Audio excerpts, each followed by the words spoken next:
बिस्मिल्लाहिर्रहमानिर्रहीम। पाक इशू से मैं हूं ग़ुलाम रसूल मलिक। आज हम कुछ बात करने वाले हैं 5th जनरेशन वार के बारे में। ये एक जंग होती है जो कि हथियारों और फ़ौजियों के साथ नहीं लड़ी जाती। ये एक आसाबी जंग होती है।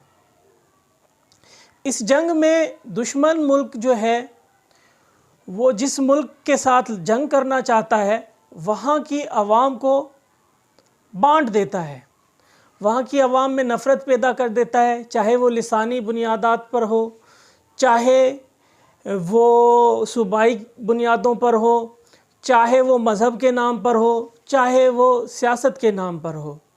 उनका काम ही यही होता है कि मुआशरा जो हमारा इकट्ठा है, भाईचारा कायम है, उसको किसी भी तरीके से ख़त्म किया जाए।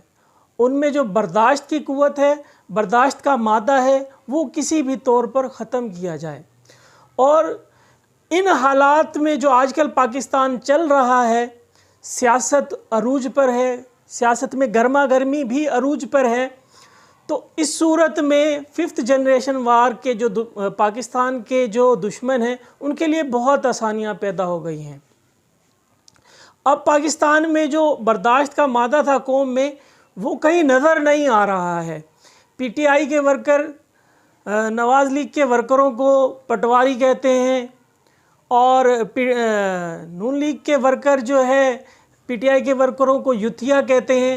यानी कोई भी किसी को बर्दाश्त करने के लिए तैयार नहीं है। सियासत एक अलग चीज़ है।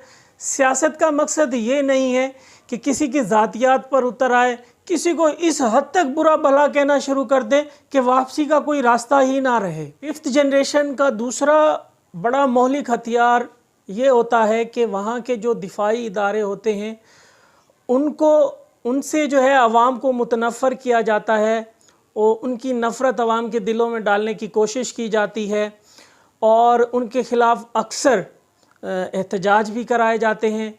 5th जनरेशन वार का एक और मौलिक हथियार ये है कि वहाँ के पॉलिटिशियन और ब्यूरोक्रेसी को ख़रीदा जाता है और ऐसे फ़जूल प्रोजेक्ट्स में इन्वेस्टमेंट कराई जाती है जिससे ना आवाम का कुछ फ़ायदा होता है और ना ही उस मुल्क का फ़ायदा होता है।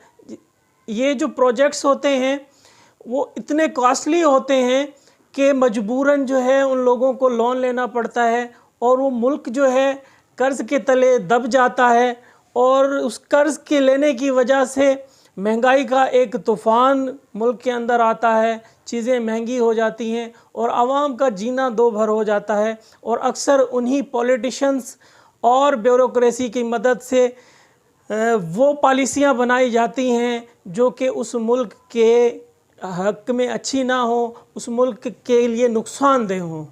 हमें चाहिए कि हम जो है 5th जनरेशन के इन मौलिक हथियारों को पहचानें।